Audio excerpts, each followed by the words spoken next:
তোমার কাছে আরো কিছু কথা আমি জিজ্ঞাসা রেখে যাই।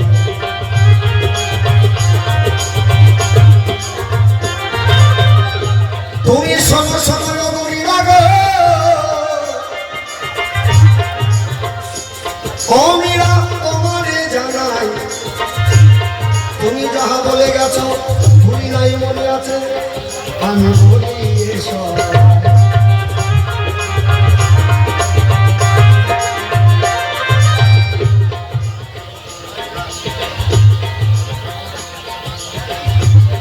আমার কৃষ্ণ ভক্ত একটি মায়ের নাম শুনতে চেয়েছে, অবশ্যই চেষ্টা করবো মায়ের সেই পছন্দের গান গাওয়ার। তো কি বলি রে ভাই, তো আজকে মীরা একটা কথা বলে গেছে না, আমার মায়ের গায়ে নাকি পশু বলি হয়, বলেছে তো ভয়ে যে মা পশু বলি দেয়, পশু বলি খায়, হ্যাঁ এই মায়ের ভরসা করে লাভ নাই। আচ্ছা বলেন তো আমার মা পশু বলি খায়? হ্যাঁ, তুমি শোনো শোনো মীরা গো, ও মীরা তোমারে জানাই, আমার মা মহাবৈষ্ণবী কথা মিথ্যা নয়।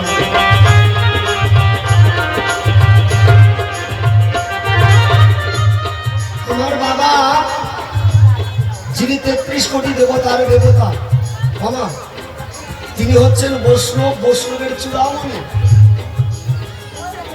বৈষ্ণবরা কখনো, আচ্ছা বলুন তো, বৈষ্ণবরা কখনো এই পশু বলি টলি এইসব করে?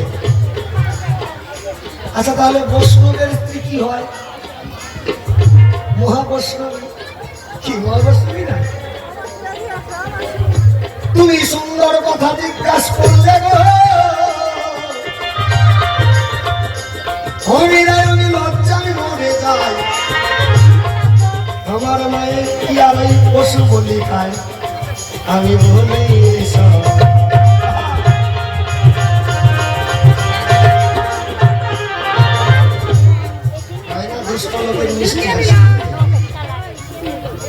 আমি মীরার স্বামী, আমি মীরার স্বামী, আমি কোনোদিন একটা ওই কাঠের মালা পর্যন্ত কিনে দেবে আমার বউ, আর আমার বউর গলায় বহুমূল্য মুক্তার মালা। আমি যদি বলি মীরা ওই নাগরটা দিয়ে তোমার যে বহুমূল্য দিয়ে একটা মুক্তার মালা তোমাকে দান করেছে, তাই না? আমি তো একটা কাঠের মালা কিনে দেই নাই, আমি মেবার দেশের রাজা রানা, কিন্তু মীরার গলায় একটা বহুমূল্য মুক্তার মালা। আচ্ছা বিনা স্বার্থে কেউ কাজ করে এই জগতে করে? আমার তো মনে হয় না। বিনা স্বার্থে কেউ তুলার বোঝাও মাথায় নেয় না। আর যদি স্বার্থ থাকে না, মানুষ কিন্তু দেখবেন লোহা পাথর ভরে দেবে, মাথায় করে নিয়ে যাবে। কি তুমি শোনো শোনো মীরা গো, ও মীরা তোমারে জানাই, এই পশু বলি দেওয়া হয় কেন, সেই কথা বলিবার যায়।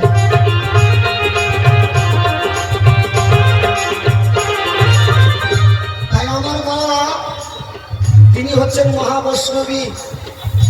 আমি আগেই বলেছি মায়েদের কোনো জাতি থাকে না, কামারের সাথে বিয়ে হলে কামার নেই, ধোপার সাথে বিয়ে হলে ধোপার নেই।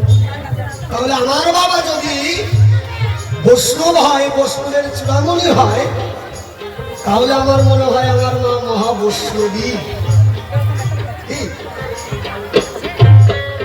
তাহলে কথা বলি দিতে হয় কেন? অজাসুর নামে এক দত্ত ছিল গো,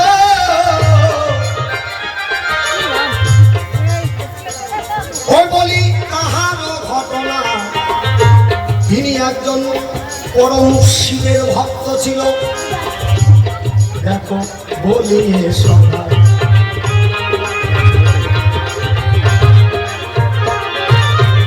তিনি একজন পরম ভক্ত ছিল শিবের।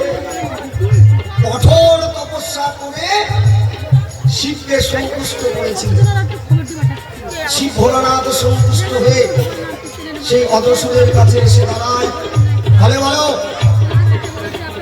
আমি তোমার সাধনায় আমি সন্তুষ্ট হয়েছি, তুমি আমার কাছে বর চাও। অদসুর সেদিন আত্মার শক্তি মহামায়াকে দেখে মা সেই মাকে পাওয়ার বাসনা বলি। তাই ভোলানাথকে বলে, হে প্রভু, যদি আমাকে বর দিতে চান তাহলে আমি ওই আত্মার শক্তি মহামায়াকে আমি চাই।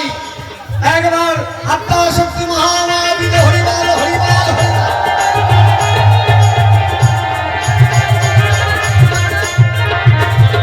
তাই সেদিন আত্মার শক্তি মহামায়া গো ওই রাখো কি কর্ম করিল, অদসুরকে তখন রাখো অভিশাপ করিল।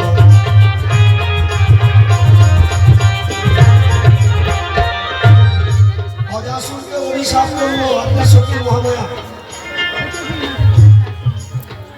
যে মূর্খ সন্তান হয়ে তুই মাকে পাওয়ার বাসনা করিস, তোর এই ভাবনা এলো কোথা থেকে? তাই তুই করেছিস অন্যায়, তুই করেছিস পাপ, তাই তোকে করবো না মা, এই মুহূর্তে করলাম তোকে অভিশাপ। মাত্র আমি পশু করে তোকে জন্ম নিতে। অদসুর তখন দেখো কি কর্ম করিল, ভোলানাথের চরণে তখন এই বান্তি শোকে।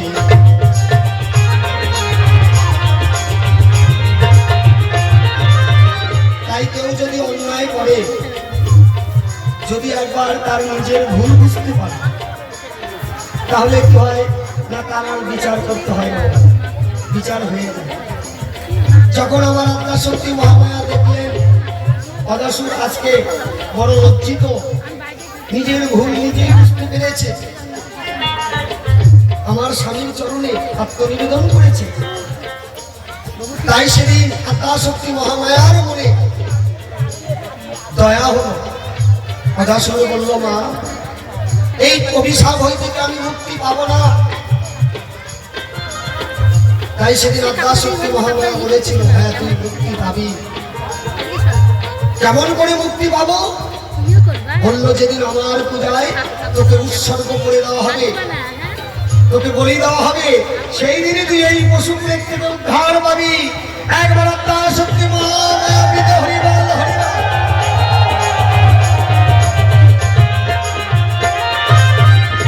তাই তো দেখো অদসুর এসে পশুকুলে জন্ম নিল গো। অমিরা তোমারে জানাই, এই তো তোমার পশু বলি দেওয়ার কথা বললাম এ ধর্ম।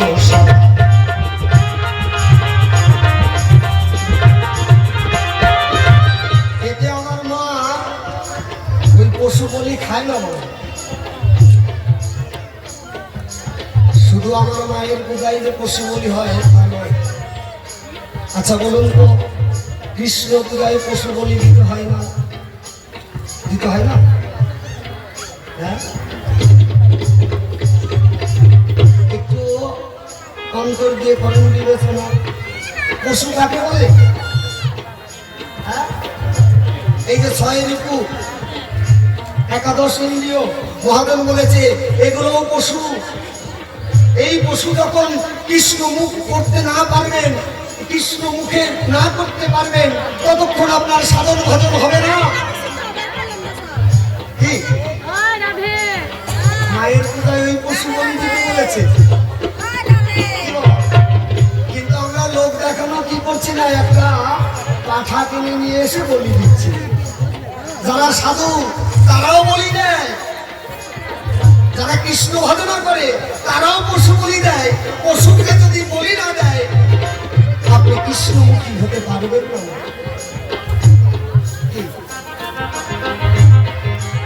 আপনার দেহের মধ্যে যে পশু বিরাজ করছে, কাম ক্রোধ লোভ মোহ মৎসর্য, এই যে এরা যে পশু 6 জন পশু আছে, এই পশুকে আগে দমন করতে হবে, এই পশুকে আগে বলি দিতে হবে, তবেই হবে সাধন ভজন। একবার আত্মা শক্তি মহামায়া পেতে হরিবল হরিবল।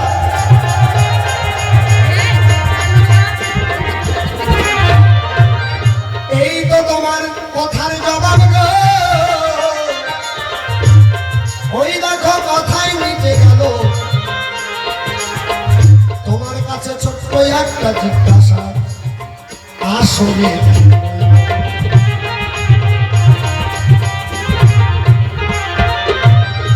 না গোসাই বড় চালাক, খুব চালাক। কিন্তু গোসাই যারা গোসাই তুমি গোসাই নাই মানে এরা খুব চালাক। ভেবেছিল জোয়ালটা কাঁধে দিয়ে আমি কেটে করবো, কিন্তু আমি কি সারি? হ্যাঁ না গোসাই, আজকে অনেকদিন পরে আমারও সত্যি আমার জীবনে এই বাবাজির সঙ্গে কোনোদিন আসলে হয় না। তা আজকে আপনার সাধুগুরু বৈষ্ণব আপনাদের কৃপায় ওনার সঙ্গে গান করে আমি যে কত আনন্দ পাচ্ছি, হ্যাঁ এটা আপনাদের বলে বোঝাতে পারবো না। কেমন তো জয় গুরু জয়। তাই মীরাকে কোনোদিন আমি বহুমূল্য মুক্তা দান করি নাই, কিন্তু মীরার গলায় একটা মুক্তার মালা দেখতে পাই। তুমি শোনো শোনো গো মীরা গো, মীরা তোমারে জানাই, এই মুক্তার মালা তুমি পেলে বা কোথায়?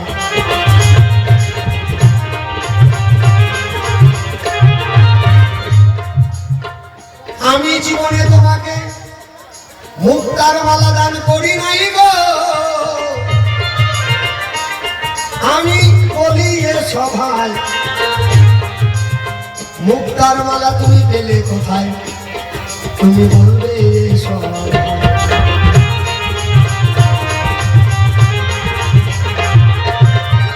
স্বামী ভজনা করে দেখো পদ্মাবতী কৃষ্ণ দেখা পায়, সারা জীবন জয়দেব কৃষ্ণ কৃষ্ণ বলে কাঁদল, কৃষ্ণ এলো।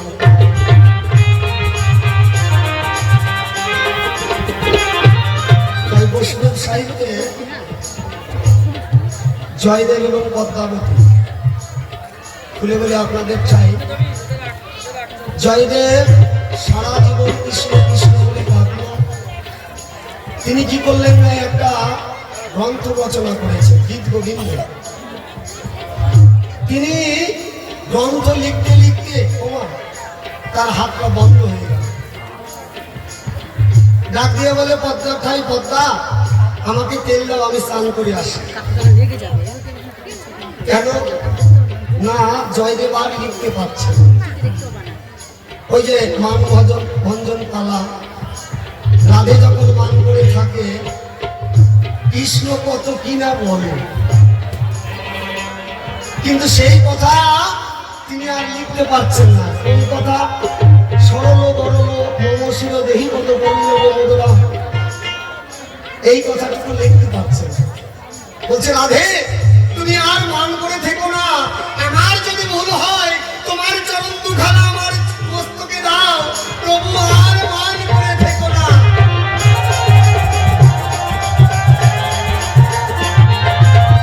তাই গন্ত ছেড়ে যাই দেবে তখন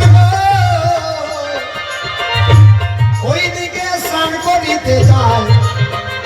গোবিন্দ দেখো জয়দেবের রূপ ধরে এলো পদ্মা রাঙ্গিয়ায়।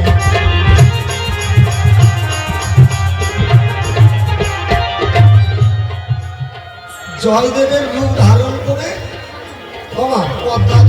পদ্মার কাছে এসেছে, এসে বলছে পদ্মা তুমি আমার জন্য খাবার রেডি করো, আমি মন্দির হতে আসি। কি করেছে না ওমা, তিনি মন্দিরে গিয়ে ওই যে জয়দেবের যেখানে কলম বন্ধ হয়েছিল সেইখানে এসে নিজ হাতে সেই কথাটুকু নিজে পূরণ করেছে। তিনি কি করেছে না, পদ্মা রান্না করেছে, তার হাতে ভোজন করেছে। ভোজন অন্তে আমার গোবিন্দ যখন শয়নে গেল এইদিকে জয়দেব স্নান করিয়া আসে পরিষ্কার শাস্ত্রে লেখা আছে বলি আসরে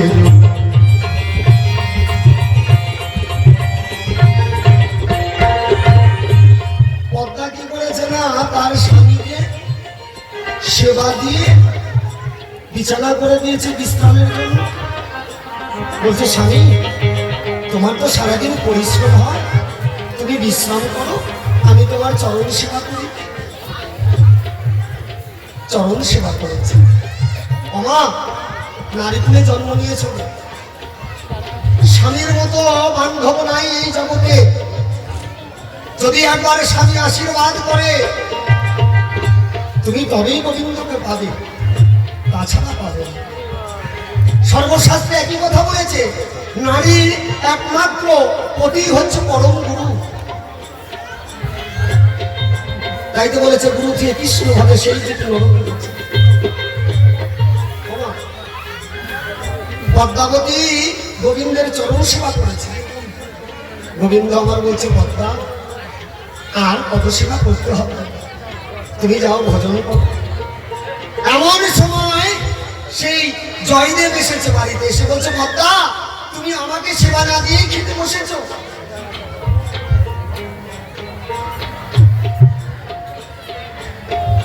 পদ্মা অবাক হয়ে গেছে, আমার নিজের স্বামী আমি নিজে হাতে খাইয়ে বিছানা করে দিয়েছি, শয়ন বিশ্রাম করছে, আমি তারই প্রসাদের সেবা গ্রহণ করছি। আর আমি জয়দেব বলছে তুমি কে? তুমি হয়তো কোনো মায়াবী আমার সঙ্গে পরীক্ষা করছো, তুমি জানো আমি তোমাকে ভস্ম করে দিতে পারি। বলছে না, তুমি আজকে যে স্বামীকে ঘরে রেখেছো, তুমি বলছো আমার স্বামী ঘরে আছে। ও পদ্মা তুমি একবার গিয়ে দেখো তো তোমার স্বামী ঘরে আছে কিনা। পরিবার জয়দেব আর করে নাই দেরি, সঙ্গে সঙ্গে মন্দিরে গিয়ে দেখতে পায় সমস্ত মন্দির চন্দন গন্ধে চর্চিত হয়ে আছে। একবার আত্মা শক্তি মহামায়াবিত হইল। জয়দেব তখন গ্রন্থের দিকে নজর দিয়ে দেখে সেই শ্লোকটি পূরণ হয়ে আছে, পরিষ্কার শাস্ত্রে লেখাই আছে বলি আমি আসরের উপরে।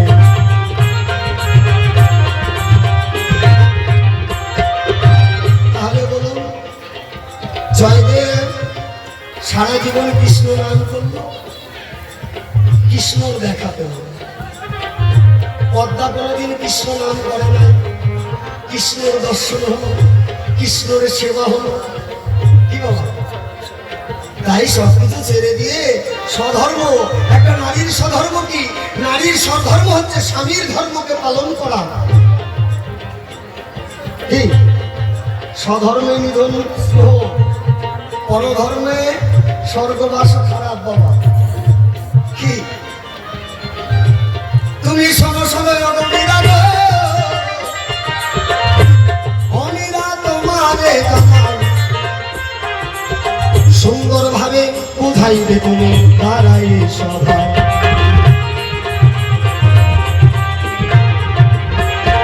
তুমি কোথায় পেলে মুক্তার মালা গো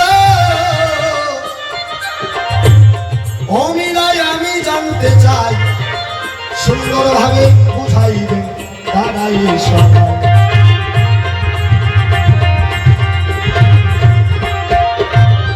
যাক তবে বেশি কথা বলবো না, ছেড়ে দিয়ে যাবো আমার কাকুর আলোচনা। এরপরে মীরাবাই সভা করা হবে, তাহার ঘরের কথা কোনো বলিয়া বলিবে। এইখানে রাধাকান্তেশ্বরী চাঁদ বদনে ভক্তবৃন্দে একবার আত্মা শক্তি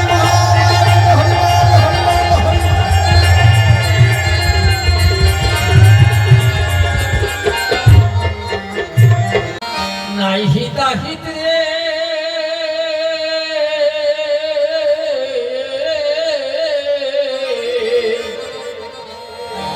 ওটার মনে তেমন মিশে গেলেন মনের মানুষ চিনে তোরে ভালোবাসি বাসি কিনা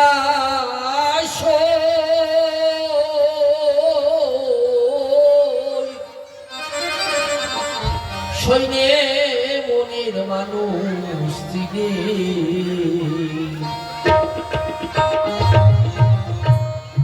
ভালোবাসি ভালোবাসা বাবা ভালোবাসার ভালো লাগা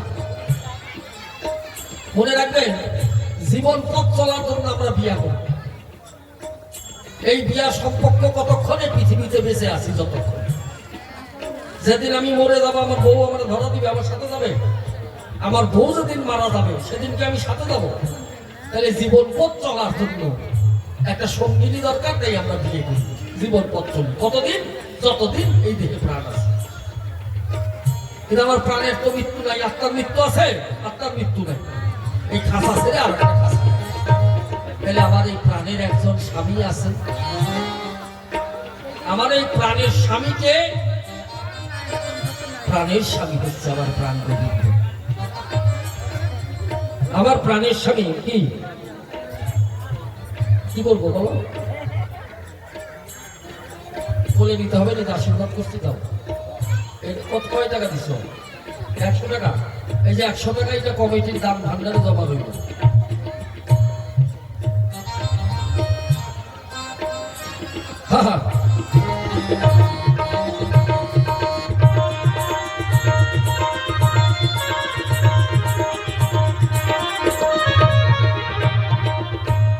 কোকিলের রব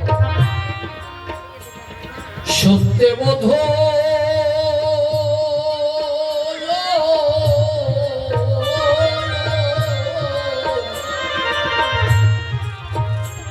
ওরে কে না ভালোবাসি কেউ তারে করে না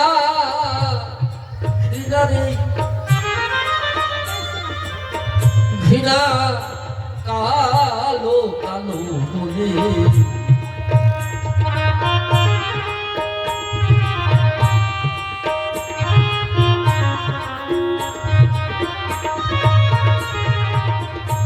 কোকিল কালো কাকও কালো দুটাই কালো কিন্তু আমরা কোকিলকে ভালোবাসি কাককে কিন্তু ভালোবাসি না কেন কাকের ডাক কর্কশ আর কোকিলের ডাকে মধু আছে বাবা তাহলে আমরা আগে গুণ বিচারি করতে হবে দর্শন দিয়ে লাভ হবে না আগে গুণ কোকিলের রব শুনতে মধু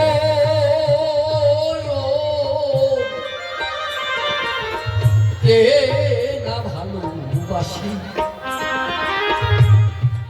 কেউ তাদের করে না ঘৃণা কালো কালো বলে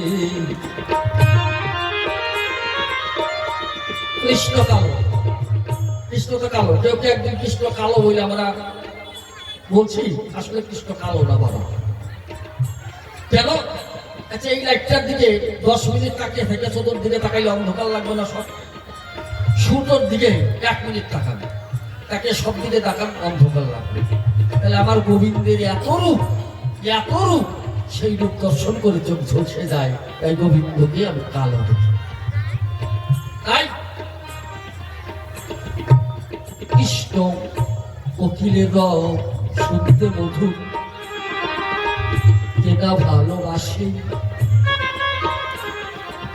কেউ তারে করে না ঘৃণা কালো কালো বলে ওই আমার গন্ধবিহে শিমল ফুলরে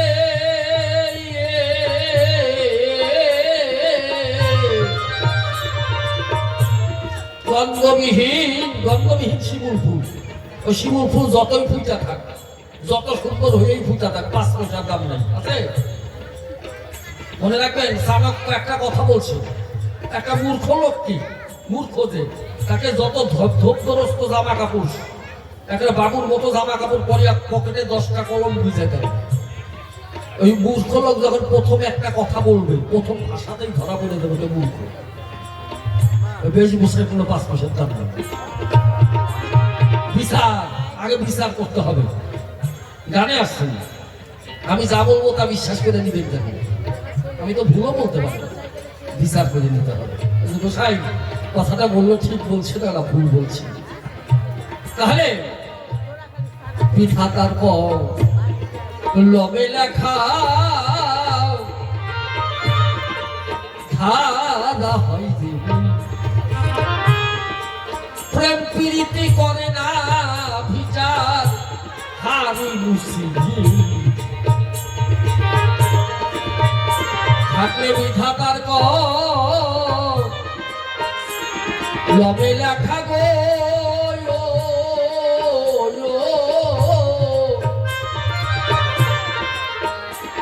থাকলে বিধাতার কর লবে লেখা গো।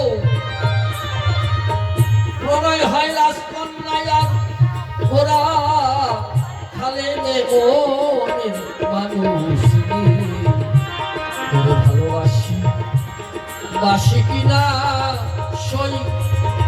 সৈন্যে মনের মানুষ।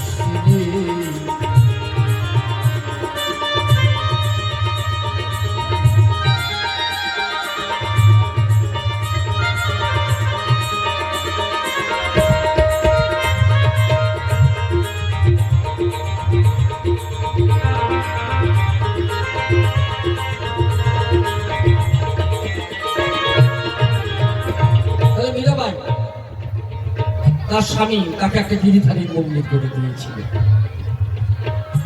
সেই গিরিধারীর মন্দিরে মীরাবাই গোবিন্দের ভজন করে আর গান শোনান তার গিরিধারী। একদিন ওই পথে সঙ্গীতজ্ঞ তানসেন হেঁটে যাচ্ছে। যখন তানসেন হেঁটে যায়, ওই মীরার সুমধুর কণ্ঠ তানসেন শুনতে পায়। তানসেন শুনে আকবর বাদশাকে যে বলে, আকবর আপনি সবাই আমি কি গায়ক, আমার থেকে বড় গায়ক আছে ওই রানা কুম্ভের বাড়িতে।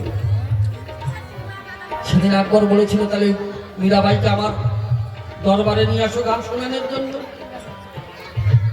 আকবর বাদশাহ কথা শুনে তানসেন বলেছিল, মীরাবাই আপনার মতো বাদশার গান শোনায় না, তিনি জগৎ স্বামী প্রাণ গোবিন্দের গান শোনায়। সুতরাং আপনার দরবারে সে গান শোনাইতে আসবে না, আপনার দরকার করলাম আপনি যাইয়া ওখানে যে গান শোনেন তাও ছদ্মবেশে যেন চিনতে না পারে। আকবর বাদশাহ একটা ফকির ড্রেস পরে ফকির সাজে, ফকির সেজে তানসেনের সাথে ওই মীরাবাইয়ের ঘরের পিছনে লুকিয়ে থেকে মীরাবাইয়ের ভজন গান শুনল।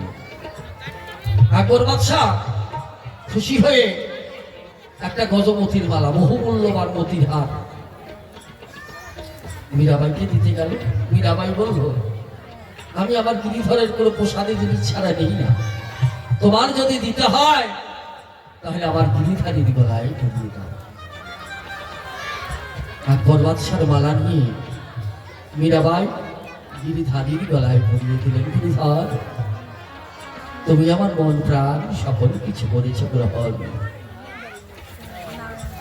গিরিধারী এই দৃশ্য বিক্রম সিং দেখতে পেয়ে রানার কাছে নালিশ করে।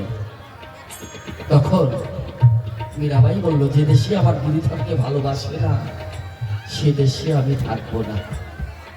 গিরিধারীকে নিয়ে মীরাবাই হেঁটে চলল বৃন্দাবনের পথে।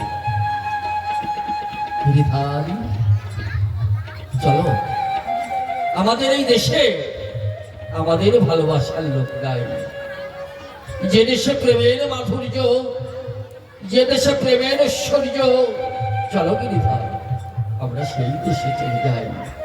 মীরা জন্মের মতো সকল কিছু জাগতিক স্বামীকে ত্যাগ করি, জগৎ স্বামী গিরিধারীকে নিয়ে বৃন্দাবনে চলে গেল।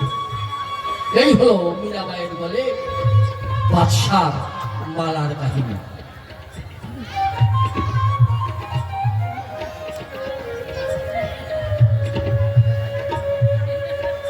সুতরাং আমাদের প্রত্যেককে চেষ্টা করতে হবে জাগতিক কাজ এগুলো রেখে স্বয়ং গোবিন্দের চরণে স্মরণ করা। যাই হোক, এই পর্যন্ত বলে আমি আমার স্বামীকে ডাকতে চাই, একটু দুজনে জোট পাল্লায় করবো, কারণ আসরটা না হলে সম্পূর্ণ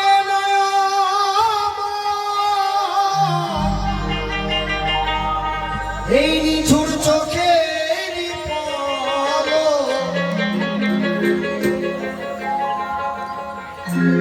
ধরেছে আমারে ভিতর বাহিরে, তোমারও প্রেম রোগে হায় রে,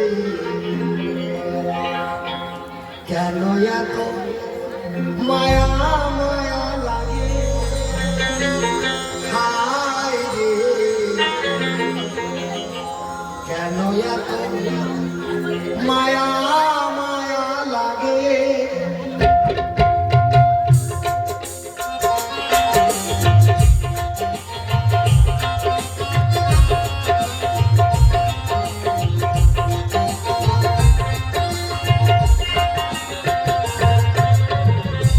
এমন তো ছিলাম না কোনোদিনও আমি,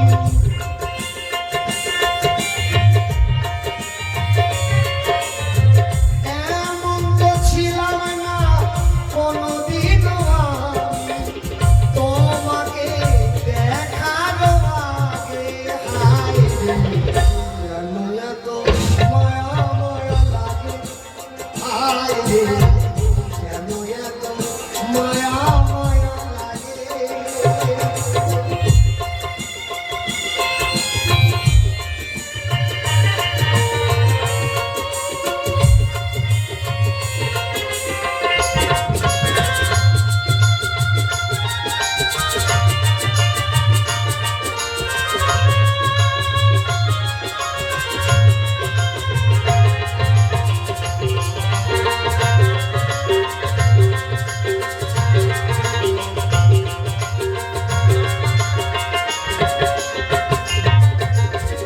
দেখিয়া তোমার রূপের ঝলক,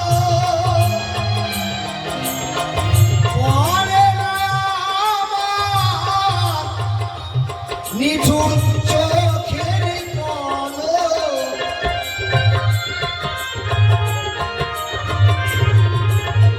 দেখিয়া তোমার রূপের ঝলক,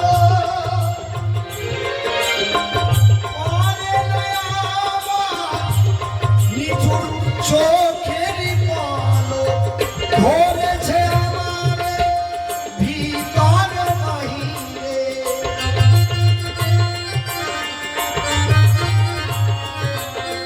ধরেছে আমারে ভিতর বাহিরে, তোমার প্রেম রোগে হায় রে, কেন এত মায়া মায়া লাগে হায় রে, কেন এত মায়া মায়া লাগে। একবার শ্রী শ্রী আত্মা শক্তিপীঠে হরিবল হরিবল হরিবল।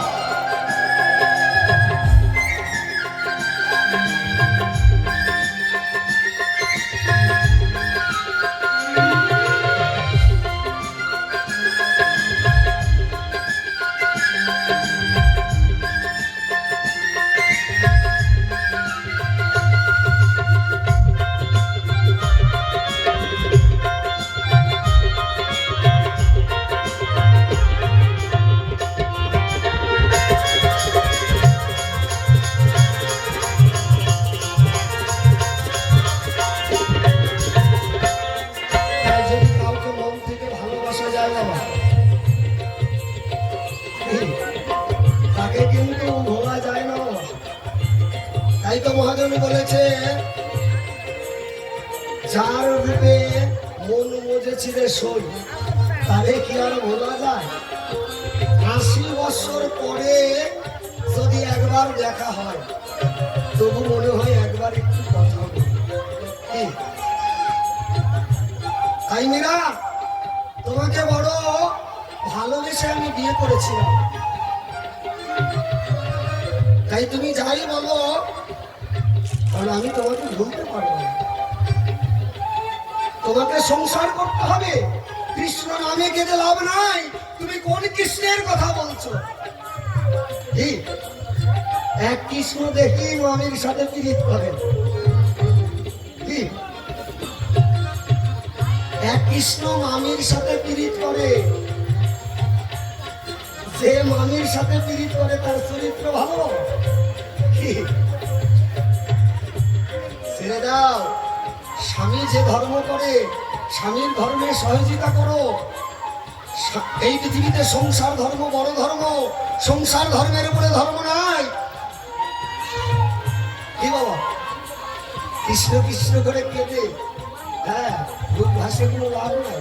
বাবা যদি বাড়িতে বাবা কৃষ্ণ নাম পছন্দ করে না, আপনি যদি কৃষ্ণ নাম করেন আপনার কাজ হবে না, হবে না। এই স্বামীকে ভালোবেসে ওই যে কৃষ্ণ নামে কাঁদছে সেই কৃষ্ণ এসে তার কাছে দেখা দিয়েছে। তার প্রমাণ পদ্মাবতী জীবনে কোনোদিন কৃষ্ণ নাম করে নাই। তিনি স্বামীকে সেবা করেছে, স্বামীকে ভালো না করে তিনি নিজে হাতে গোবিন্দকে সেবা দিয়েছে, গোবিন্দের চরণ সেবা করার অধিকার পেয়েছে। একবার আত্মা শক্তি মহামায়া বৃত হরিবাল হরিবাল।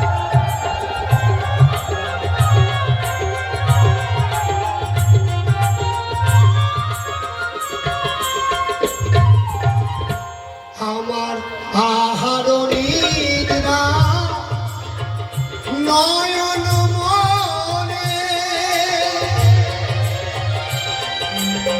ভালো লাগে না আমার একা জীবনে।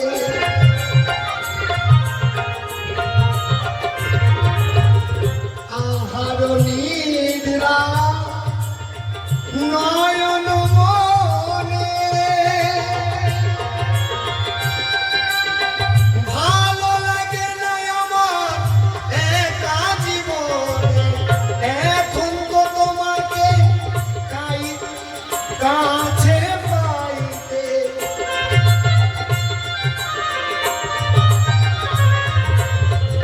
এখন তো তোমাকে পাইতে কাছে আমারও বাসনা জাগে। হায় রে কেন এত মায়া মায়া লাগে?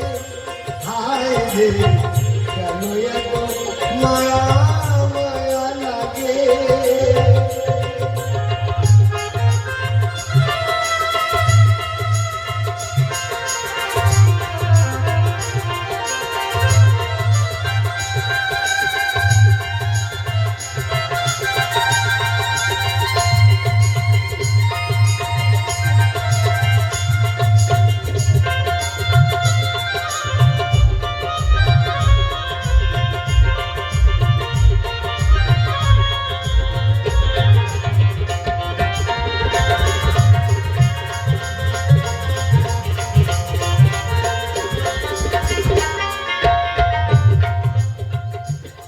আমার মনের কথা আমি দিলাম গানে বলিয়া, পারো যদি নিও মনে আপনি জানিয়া।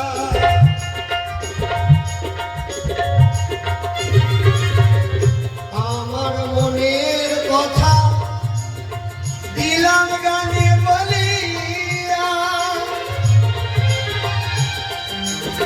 পারো যদি নিও মনে আপনি জানিয়া। আমার দেওয়ান কয় ভরে দিও অন্তর,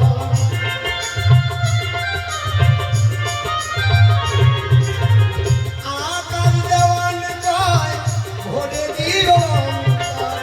তোমারও প্রেম সোহাগে।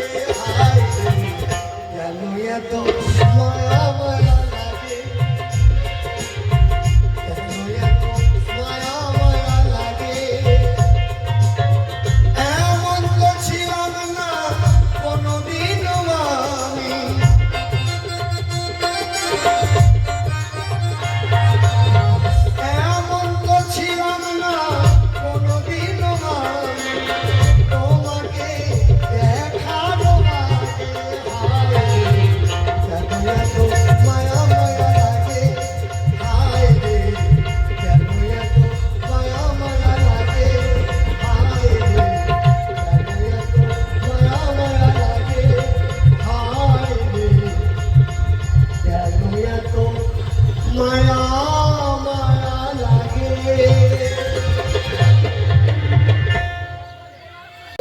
সবকিছু ছেড়ে স্বামীর চরণ ভজন করতে। এটাই বলছে তো, তাই তো? হ্যাঁ, আমি স্বামীর চরণ ভজন, আমি তো অস্বামীর চরণ ভজন করি নাই। তুমি আমার কেমন স্বামী? তুমি আমার 2 দিনের স্বামী। আজকে না তোমার স্বামী আমি, কিন্তু তুমি আমাকে ছেড়ে আর এক স্বামীর ভজনা করো, তার মানে ওটা কি ভাই? উপস্বামী। কি কৃষ্ণ জগৎ স্বামীটা মেনে নিচ্ছি, কিন্তু আমি স্বামী বেঁচে থাকতে তুমি উপস্বামীর ভজনা করছো, এটা তো আমার ভালো লাগে না। কি হ্যাঁ, ঠিক বলছো তুমি, খুব সুন্দর। হ্যাঁ, যারা হরিবল বললেন তারা রেডি থাকবেন,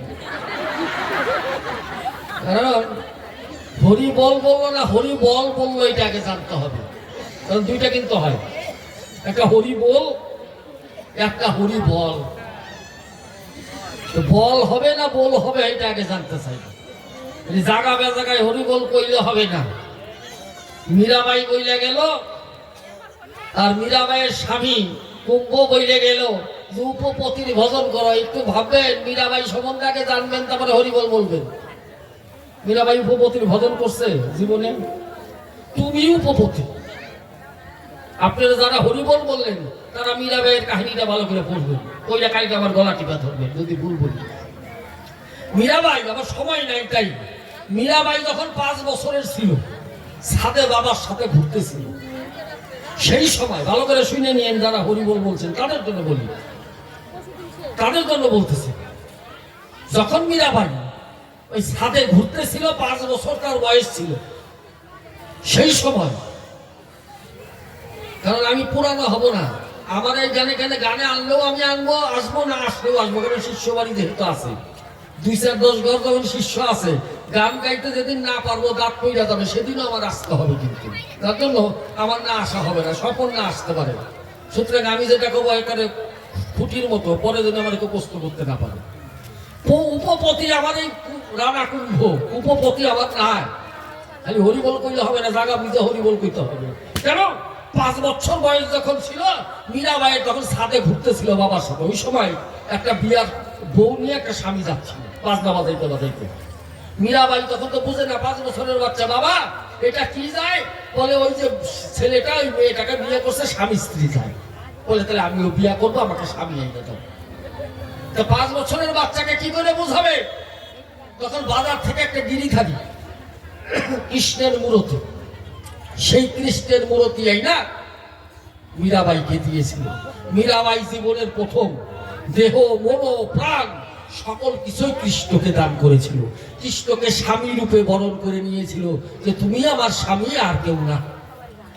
যখন মীরাবাই বড় হয়ে গেল, তখন মীরাবাইয়ের মা বলল যে এখন মেয়েকে বিয়ে দিতে হবে। এতদিন মাটির পুতুল দিয়ে বোঝানো হয়েছে, এখন রক্ত মাংসের লাগবে। মীরাবাই বলে, আমার এই দেহ, মন, প্রাণ সকল কিছু আমি গোবিন্দকে করছিলাম, এই দেহটা আমি অন্য মানুষের হাতে দিতে পারবো না। বাবা তুমি আমাকে বিয়ে দিতে পারো, তাতে কোনো দুঃখ নেই, তুমি আমাকে বিয়ে দিবা, বিয়ে দাও, কিন্তু এই দেহটা আমি কৃষ্ণকে দান করেছি, এই মনটা কৃষ্ণকে দান করেছি, এই প্রাণটা কৃষ্ণকে দান করেছি, কারণ কৃষ্ণ আমার জগৎ স্বামী। আমার বিয়ে হয়ে গেছে, এই দেহ আমাকে পেতে পারে, কিন্তু মন আমার পাবে না। সেই জন্য স্বামী আমি তোমার ভজন করি না, আমি জগৎ স্বামী প্রাণ গোবিন্দের ভজন করি। তাহলে কি উপপতির ভজন করলাম? কি কম? যদি ভুল থাকে কম, খালি জায়গা বেজাগায় হরিবল কইলে তো কাম না। কামবো এই যে এখন যে প্রমাণটা দিলাম, হ্যাঁ, যারা দেখতে নানি তার চলন দেখি বেকার, যারা দেখতে পারি না সে ভালো করে রান্না দিলেও তার রান্না ভালো করবো না। এটা কত মিলে লোকের স্বভাব আছে। যতই ভালো গান করো, আমি তোমার ভালোবাসি না, তোমার গান আমি ভালো করি। তাহলে যাই হোক, তাহলে মীরাবাই প্রাণ গোবিন্দের ভজন করছে, 5 বছর বয়সে স্বামী রূপে বরণ করে নিচ্ছে। ওই মীরাবাই গিরিধারীর গলায় মালা দিছে, পরে আইসা রানা কুম্ভের গলায় মালা দিছে বাবার কথায়। সুতরাং মীরাবাই কোনদিন রানা কুম্ভকে স্বামী রূপে বরণ করে নেয় নাই। সুতরাং তুমি স্বামী না। যাই হোক, এইবার আমার গলায় মালা আসলো কেমনি সংক্ষেপে, আমাদের টাইম নেই, 6টা অবধি টাইম। 6টার মধ্যে শেষ করতে হবে, আর আধা ঘন্টা 25 মিনিট টাইম আছে। তার মধ্যে একটা গান ধরি, ধরে ওর গানের উত্তর দিই।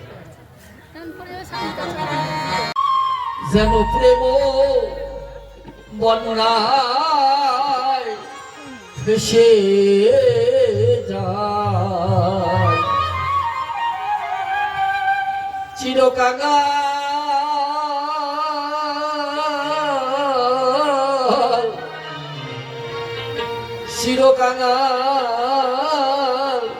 করে দাও ধরা। বাবা, ধনীর ভগবান হয় না, ভগবান হলো কাঙালের ভগবান। কেন? আমি যে কাঙাল বড় ভালোবাসি। যার বাড়িতে দোতলা 3তলা বিল্ডিং আছে সে সরকারি ঘর পায় না। সরকারি ঘর কি পায়? যার ঘর নাই, যে গাছতলায় থাকে সে সরকারি ঘর পায়। তাই ভগবান, আমি ধনী হতে চাই না, আমাকে তুমি কাঙাল করে দাও। আর তোমার নাম করতে আমার নয়নে যেন দু চোখের জলে আমি ভেসে। আমার যত কামনা বাসনা রূপে পঙ্কিল কাঁথা রয়ে গেছে, সেই কাঁথাগুলো যেন আমি রাধাকুণ্ড শ্যামকুণ্ডর জলে ধুয়ে এই দেহটা পবিত্র করে তোমার সেবায় লাগাতে পারি। ভগবান, আমি মানুষ কুলে আসবো কিনা, আরে মানুষ হব কিনা ভগবান জানি না। চিরকাঙাল করে দাও ধরা। দয়াল গুরু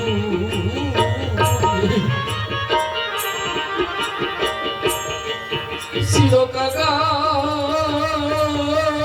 করে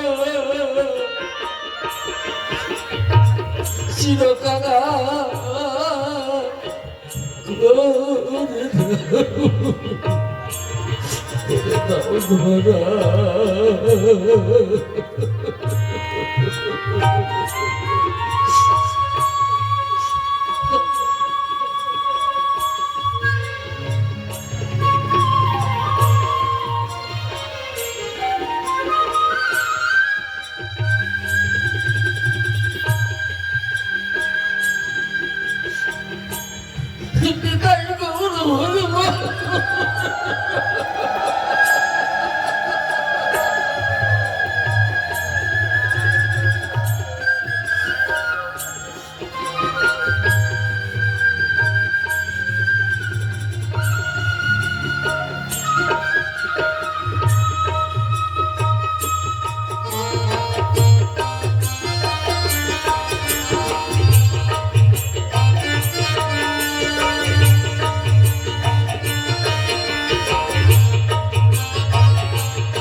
চাই না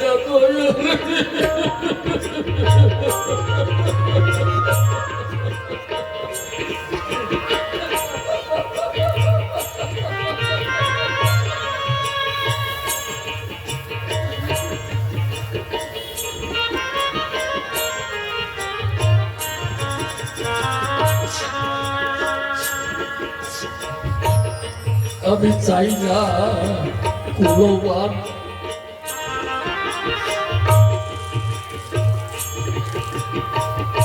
কৃষ্ণ নামে মালা মালা গাঁথি রে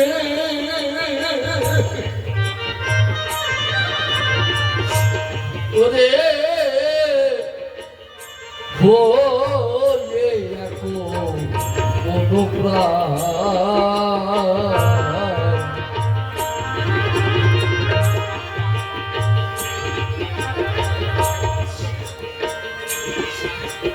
তো এবছর গান হচ্ছে, সামনের বছরের গানে কে বেঁচে থাকবো আর কে মরে যাবো তা তো জানি না। আমার ভাইকে আর সাধু সঙ্গ হবে কিনা আমি তো জানি না।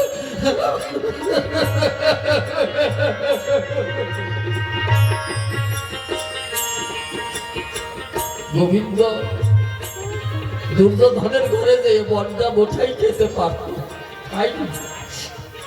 ভগবানকে বন্ডা মিঠাই ঘুষ দিয়ে ভগবানকে পাওয়া যায় না। বিদুরের ঘরে গেছে যে নাকি খুদ দিয়ে ভগবানের সেবা করে। বিদুর নাই ভিক্ষায় গেছে, বিদুরের স্ত্রী ঘরে। গোবিন্দ বলছে মা মা মা মা গো, আমায় কিছু খেতে দাও মা, আমার খিদে পেয়েছে মা।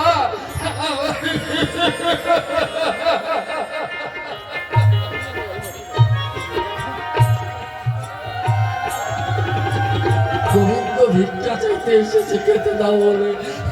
বিদুরের স্ত্রী বলছে বাবা আমার কি আনন্দ, ভগবান আজকে আমাকে মা বলে খেতে চেয়েছে মা।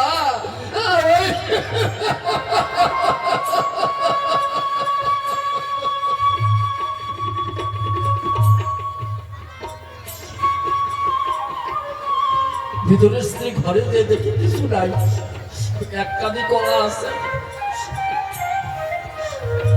কলা এনে গোবিন্দ নয়নে নয়ন দিয়ে পাগল হয়ে গেছে, কলাগুলো ফেলে দিচ্ছে আর পোষাগুলো গোবিন্দের মুখে দিচ্ছে।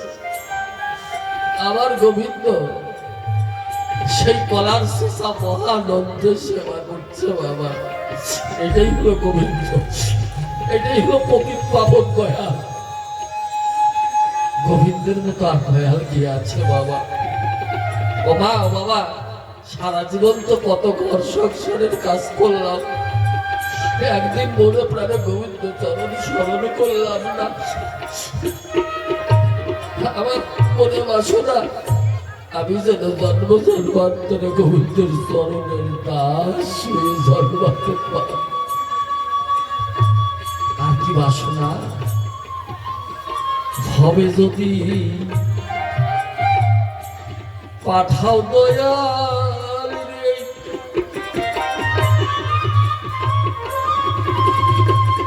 ওরে দয়াল বলছে তোমারে একটা কৃষ্ণ ভক্ত মায়ের গর্ভে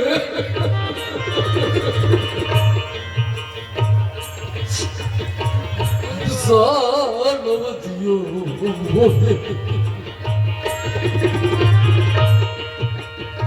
ভগবান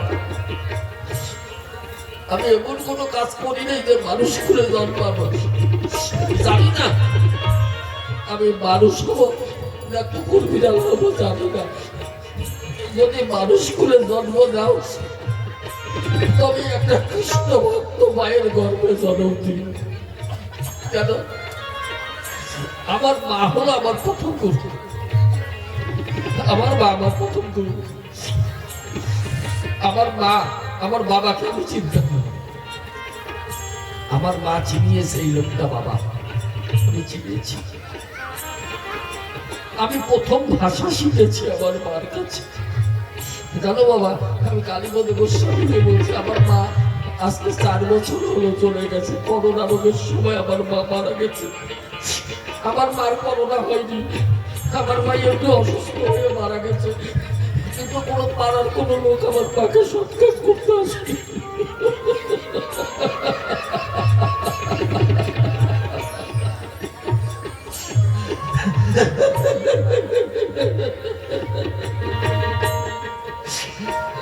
আমি আমার মায়ের হতভাগ্য সন্তান, পাড়ার লোককে বলেছি তোমরা আসো, আমার মা সৎ কাজ করতে হবে, কেউ আসে না। করোনা হয়েছে ভেবে আমার কেউ আমার কাছে আসে না। আমি দুই একজন বন্ধু নিয়ে আমার মাকে সৎ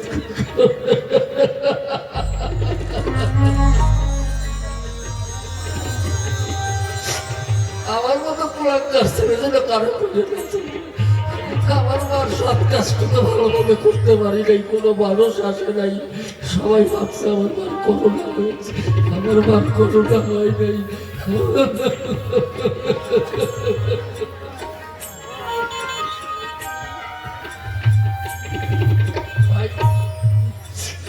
যদি আবার মানুষ করে জন্ম নেই,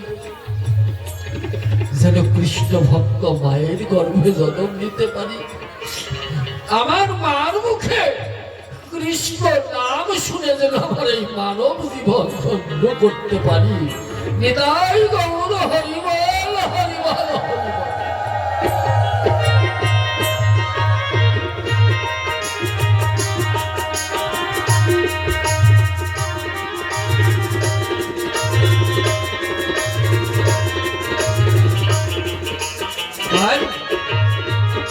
কেন বাবা? সাধুর চরণ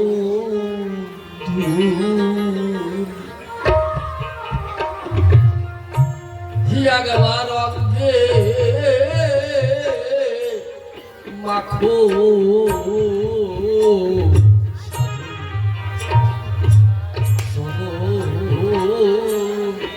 চরণ ধুলি। কেন বাবা? সাধু সনে চলো ফেরো বন, সাধু সনে থাকো, আর সাধুর চরণ ধুলিয়ে নিয়ে একবার আপন অঙ্কে রাখো। এই যে মধুময় বৃন্দাবন, যেতে হবে না বৃন্দাবন বাবা, এই সাধুর বৈষ্ণবের চরণ ধুলি একবার গায়ে রাখো, আর ধোলায় গড়াগড়ি দাও নিতাই গৌর হরিবল।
আমার জন্মে হারিয়ে গেল।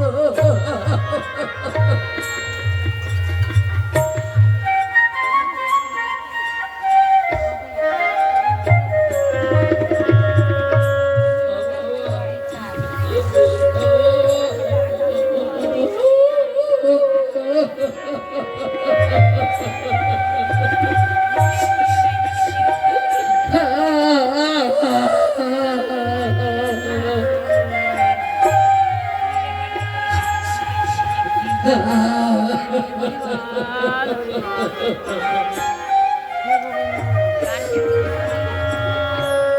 ভাই জীবন হারিয়ে গেল বাবা।